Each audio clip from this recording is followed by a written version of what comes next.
ఈ నీలిరంగు నక్క ఈ అడవికే రాజు. ఒక మామూలు నక్క అడవికి రాజు ఎలా అయింది? సింహం, పులి కూడా మర్యాదగా నమస్కరిస్తున్నాయి. అసలేం జరిగిందో తెలియాలంటే ఈ కథ ఎక్కడ మొదలైందో అక్కడకు వెళ్ళాలి.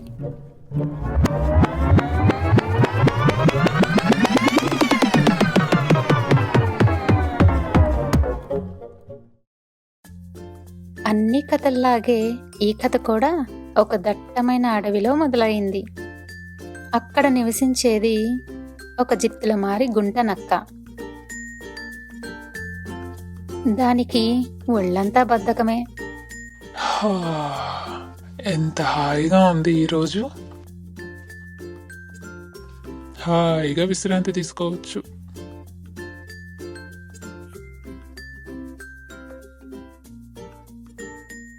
ఒక పక్క అడవిలో జంతువులన్నీ ఎంతో కష్టపడి వాటి ఆహారాన్ని అవే సంపాదించుకుంటూ ఉండేవి. కానీ ఈ నక్క మాత్రం చిన్న చిన్న పక్షులు, జంతువులు ఆహారం సంపాదించుకుంటే వాటిని భయపెట్టి ఆ ఆహారాన్ని ఈ నక్క తినేసేది. ఆహారం సంపాదించడం చాలా ఈజీ. అలా రోజు దాని కడుపు నింపుకునేది, ఆ చెట్టు కింద విశ్రాంతి తీసుకునేది. ఇదే దాని పని. ఎప్పట్లాగే ఒకరోజు మంచి ఆకలితో నిద్ర లేచింది.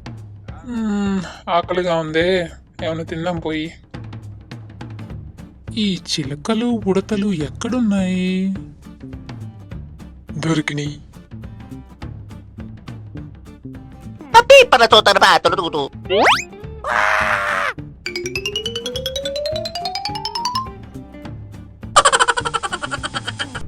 ఈ చిన్న చిన్న జంతువులు మరీ పిరికి పందలు. చిన్న చప్పుడు చేస్తే చాలు పారిపోతాయి. అప్పుడు ఎంచక్క అవి సేకరించిన గింజలన్నీ నేను తినేయచ్చు.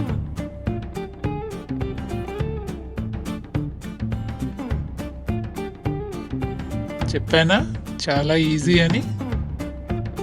కానీ రోజులు గడిచే కొద్దీ చిలుకలు, ఉడతలు కూడా తెలివి మీరిపోయాయి. నక్కకు అందకుండా వాటి ఆహారాన్ని దాచుకోవడం మొదలుపెట్టాయి.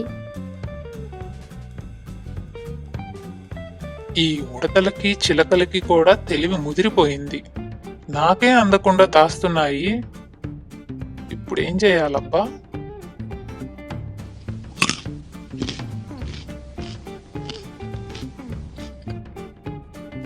అబ్బా, సింహం ఏదో తింటుంది. ఇక్కడే కొంచెం సేపు ఉంటే ఈ సింహం తిని వెళ్ళిపోయాక ఎంచక్క మిగిలిందంతా నేనే తినేయచ్చు. ఎంతసేపు దొంగనుంటావు? రా బయటికి.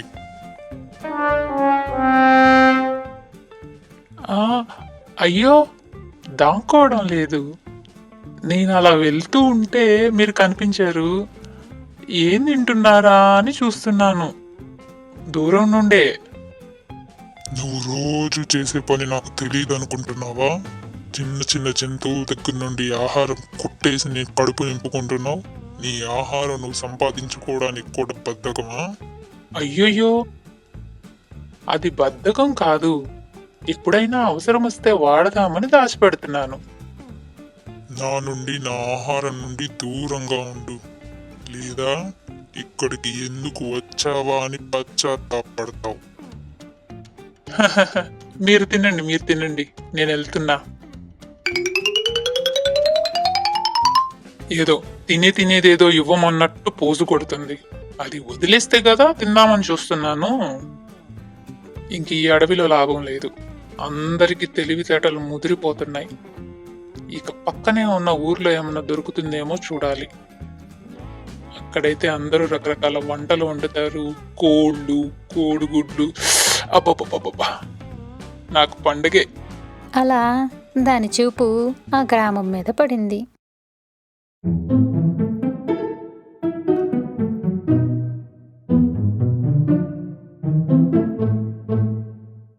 ఎవ్వరు లేరు. దొరికింది ఏదో ఒకటి తీసుకొని పారిపోవాలి. హా? ఖాళీ? ఇది కూడా ఖాళీ?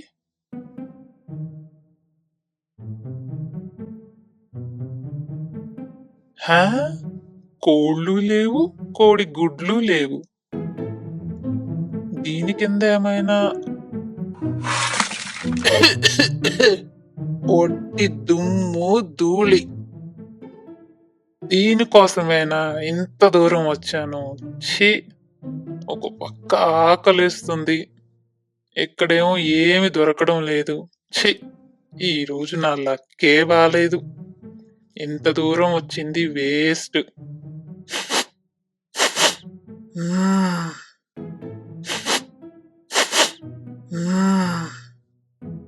ఆహారం, ఆహారం.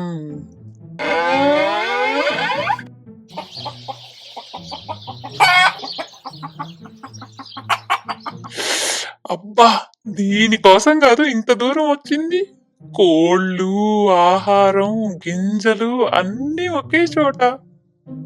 అబ్బబ్బబ్బబ్బా, చూస్తుంటేనే నోట్లో నీళ్లు వచ్చేస్తాయి. ఈ రోజు నాకు పండగే.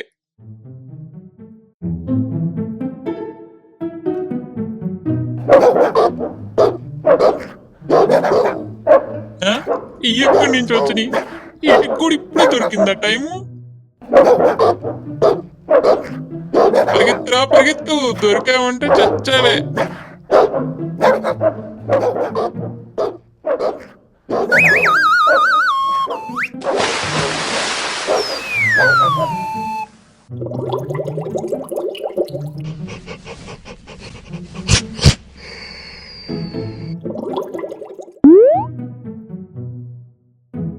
వెళ్ళిపోయినాయా? ఇక్కడే ఉన్నాయా? వెళ్ళిపోయినట్టే ఉన్నాయి. చిచ్చి, ఈ రోజే బాలేదు. పొద్దున్నే లేచి ఎవరి మొహం చూశాను?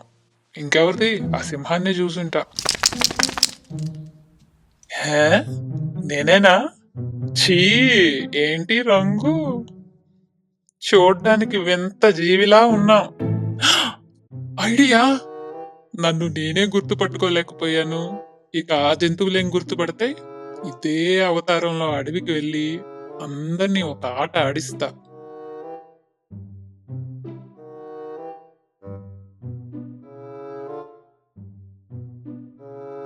నిజంగానే ఎవరు గుర్తుపట్టినట్లేరు. వింత వింతగా చూస్తున్నారు. అందరూ ఎవరా ఈ వింత జంతువు, ఇంతకు ముందు ఎప్పుడు చూడలేదే అని ఆశ్చర్యపోయారు. దొరికారు ఒక్కొక్కళ్ళు. ఇప్పుడు ఆడుకుంటా మీ అందరితోటి. ఇంకొన్ని జంతువులైతే మనల్ని పాలించడానికి వచ్చిన దైవ స్వరూపంలా ఉన్నాడు అంటూ నమస్కరించాయి. ఇంకొన్ని వాటికి చేతనైన సేవలు చేయడం మొదలుపెట్టాయి. అప్పటి నుండి అందరూ కలిసి ఆ వింత జంతువునే తమకు రాజు అని నిర్ణయించుకున్నాయి.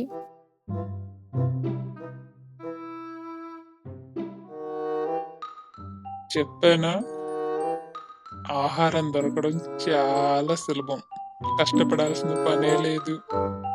అలా ఆ నక్కకు రాజయోగం పట్టింది. కానీ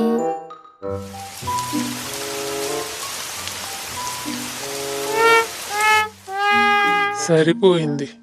ఈ వర్షానికి కూడా ఇప్పుడే తీరిందా? ఎంత ధైర్యం నీకు? మమ్మల్ని మోసం చేస్తావా? ఊరికే అందరిని సరదాగా ఏడిపిద్దామని. చూసారా, నమ్మేశారు. పరిగెత్తు పరిగెత్తు, దొరికామంటే చంపేస్తారు ఈసారి. అలా మోసం, మాయలు కొంతకాలం మాత్రమే నడుస్తాయి. నిజం ఎప్పటికైనా బయటపడుతుంది. ఈ కథ మీకు నచ్చితే లైక్ చేయండి, షేర్ చేయండి, అలాగే సబ్స్క్రైబ్ కూడా చేసుకోండి. అనగనగా ఒక దట్టమైన అడవి. ఆ అడవిలో ఒక పులి చాలా కాలం నుండి ఒక బోనులో బందీగా ఉంది. నాకు స్వేచ్ఛ కావాలి. హాయిగా అడవిలో తిరగాలి. దయచేసి ఎవరైనా ఉంటే నన్ను కాపాడండి. ఒకరోజు ఒక బ్రాహ్మణుడు అటుగా వచ్చాడు. ఆ పులి ఏడుపు విని జాలిపడ్డ బ్రాహ్మణుడు, అయ్యో పాపం, నిన్నెవరిలా బంధించారు? ఓ దయగల బ్రాహ్మణుడా, దయచేసి నన్ను ఈ బోను నుండి బయటకు విడుదల చేయండి. నేను ఇక్కడ చాలా కాలం నుండి బందీగా ఉన్నాను. ఆ పులిని బయటకు వదలడానికి బ్రాహ్మణుడు మొదట సందేహపడ్డాడు. కానీ అతని దయగల హృదయం పులి బాధను చూడలేకపోయింది. సరే, నేను నీ మాట విని నిన్ను బయటకు వదులుతాను. కానీ నువ్వు నన్ను ఏమి చేయనని మాటివ్వాలి. సరే, నేను మీకు మాట ఇస్తున్నాను. మీరు నన్ను బయటకు విడిపించండి. నేను మీకు ఎలాంటి హాని చెయ్యను. ఆ బ్రాహ్మణుడు బోను తాళం తీసి తలుపును మెల్లగా తెరిచాడు. ఆ, స్వేచ్ఛ.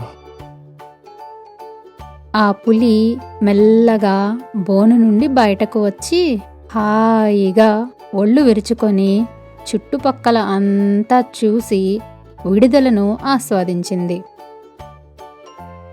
కానీ అంతలోనే దాని ప్రవర్తన మారిపోయింది.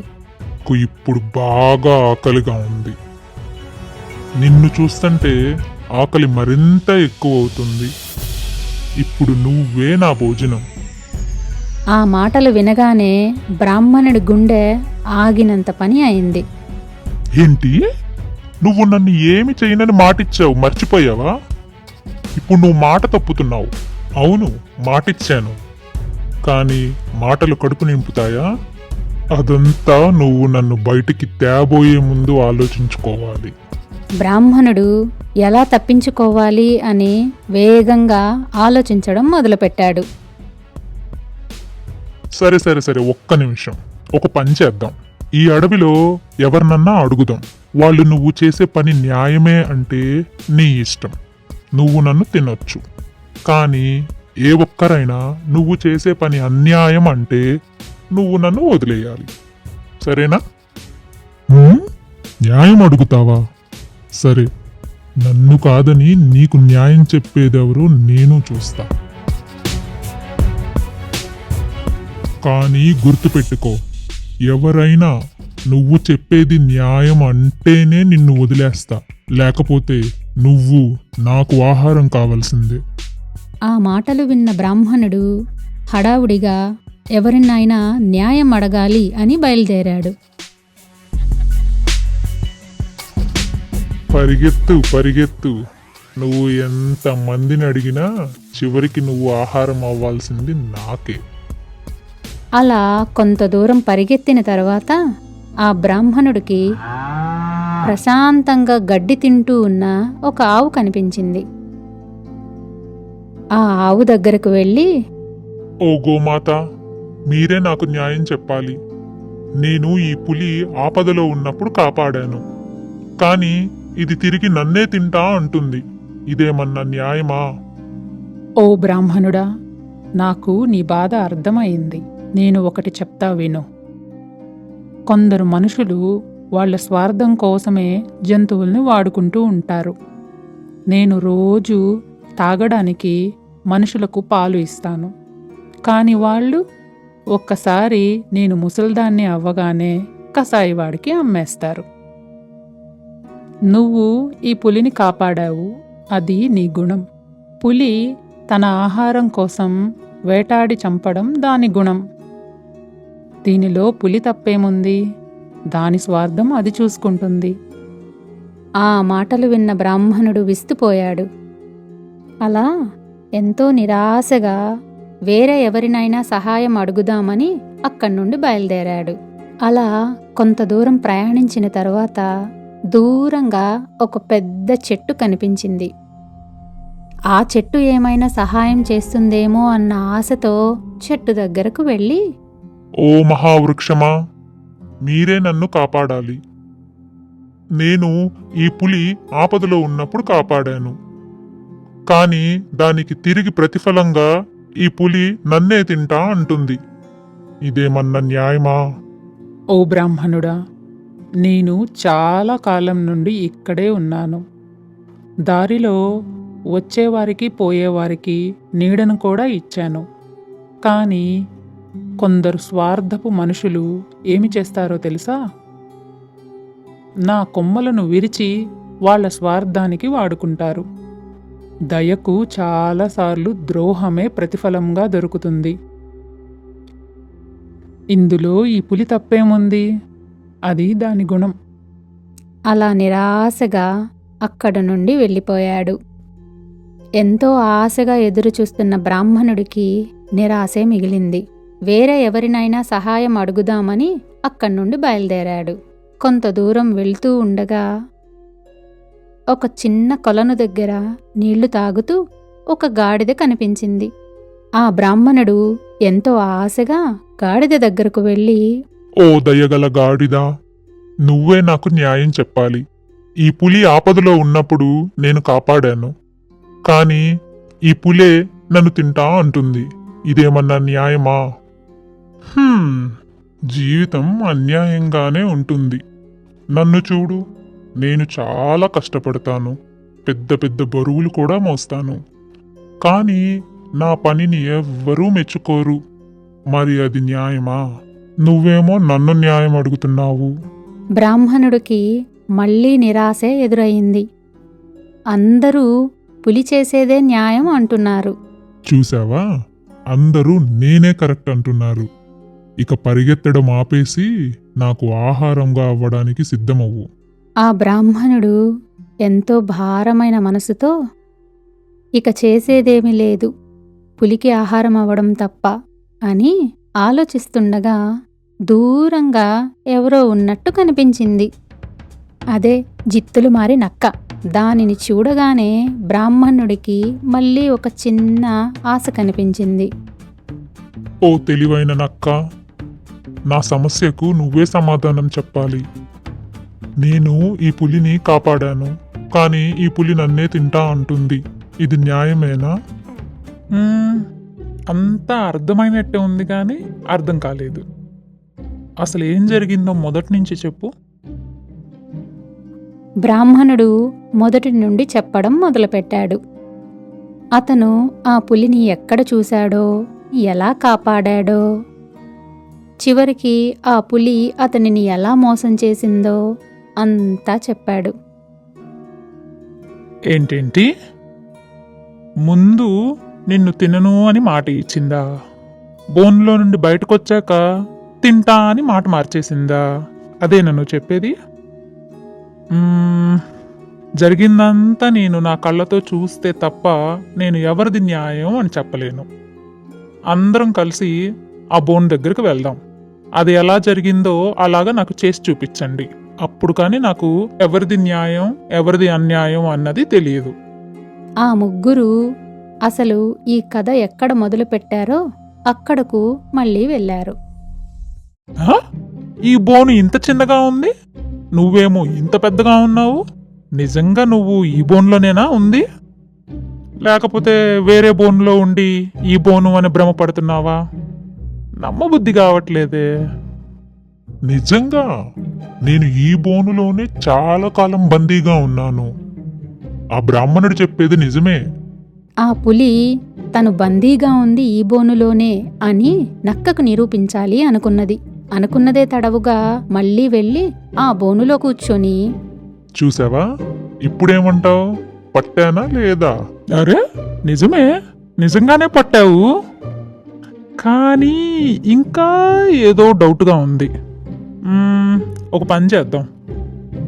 ఇంతకు ముందు ఎలా ఉందో అలాగే ఆ బోను తలుపు మూసేసి తాళం పెట్టు. అప్పుడు కానీ నాకు అర్థం కాదు.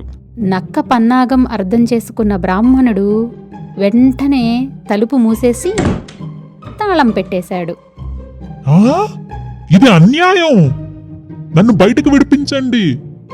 ఏంటి అన్యాయమా? నువ్వు చేసింది మాత్రం న్యాయమా? ఎక్కడుండాలో అక్కడే ఉన్నావు. తగిన శాస్తి జరిగింది. నువ్వు నా ప్రాణాలను కాపాడావు. నీకు ఎలా ధన్యవాదాలు చెప్పాలో నాకు అర్థం కావటం లేదు. నీ మేలు ఈ జన్మలో మర్చిపోలేను. అంత పెద్ద పెద్ద మాటలొద్దు కానీ జాలి చూపించడం మంచిదే, కానీ దానితో పాటు కొంచెం జాగ్రత్తగా కూడా ఉండాలి. తెలివి బలము కన్నా గొప్పది. తెలివితేటలతో బలవంతుణ్ణి కూడా గెలవవచ్చు. అలా ఎంతో సంతోషంగా బ్రాహ్మణుడు ఇంటికి వెళ్ళాడు. ఆ పులి మాత్రం మళ్ళీ మొరపెట్టుకుంటూ మళ్ళీ ఎవరు కనిపిస్తారా అని చూస్తూ ఆ బోనులోనే ఉండిపోయింది.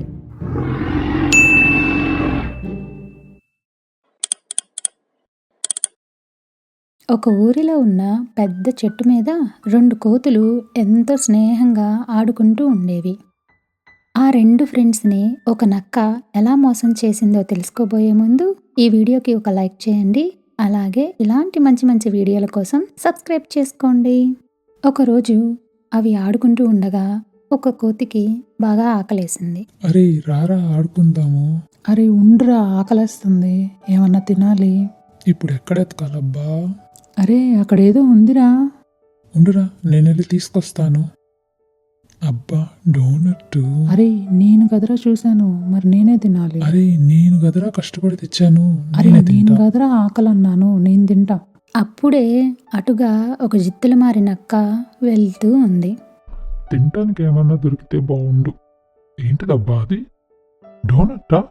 అలా వాళ్ళు గొడవ పడడం చూసి వీళ్ళని ఎలా అయినా మోసం చేసి ఆ డోనట్ తినేయాలి.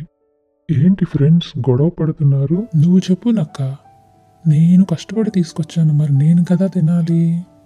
నువ్వు చెప్పు నక్క, నేను ఆకలంటే కదా అసలు ఎతికాము, నేను కదా ఫస్ట్ తినాలి. దానికి ఆ నక్క ఏం చేయాలో నేను చెప్తా. నా దగ్గర ఒక మంచి ఐడియా ఉంది. ఆ డోనట్ నాకు ఇవ్వండి, నేను దాని 2 సమాన భాగాలుగా కట్ చేసి మీ ఇద్దరికి చెరొక సగం ఇస్తా. మీ ఇద్దరు ఎంచక్క గొడవలు లేకుండా తినొచ్చు. అని ఆ నక్క మాయ మాటలు చెప్పింది. పాపం ఆ కోతులు నిజమే అని నమ్మి ఆ డోనట్ దాని చేతిలో పెట్టాయి. చూడ్డానికి ఇది కొంచెం పెద్దదిగా ఉందే, సమానంగా రాదు. అరే ఇప్పుడు ఇటువైపు పెద్దదిగా ఉందే, ఎంత రుచిగా ఉందో. అలా ఇటు పెద్దగా ఉందని అటు, అటు పెద్దగా ఉందని ఇటు డోనట్ మొత్తం తినేసింది. ఆ 2 కోతులు నువ్వు మమ్మల్ని మోసం చేసి మా డోనట్ తినేశావు అని నక్కని అడగగా మీ ఇద్దరు ఇలా కొట్టుకునే కన్నా చెరి సగం చేసుకొని తినచ్చు కదా ముందే. అలా ఆ నక్క ఎంచక్కా డోనట్ మొత్తం తినేసి అక్కడి నుంచి వెళ్ళిపోయింది. దానికి ఆ కోతులు ఇలా అనుకున్నాయి. ఇంకెప్పుడు మన గొడవల మధ్యలోకి మూడో వాడిని తీసుకురాకూడదు. ఏది దొరికినా మన ఇద్దరం పంచుకొని తిందాం. అప్పటినుంచి ఆ 2 కోతులు గొడవలు పడడం మానేసి ఎంతో స్నేహంగా ఉండసాగాయి. అలా కథ కంచికి మనం ఇంటికి.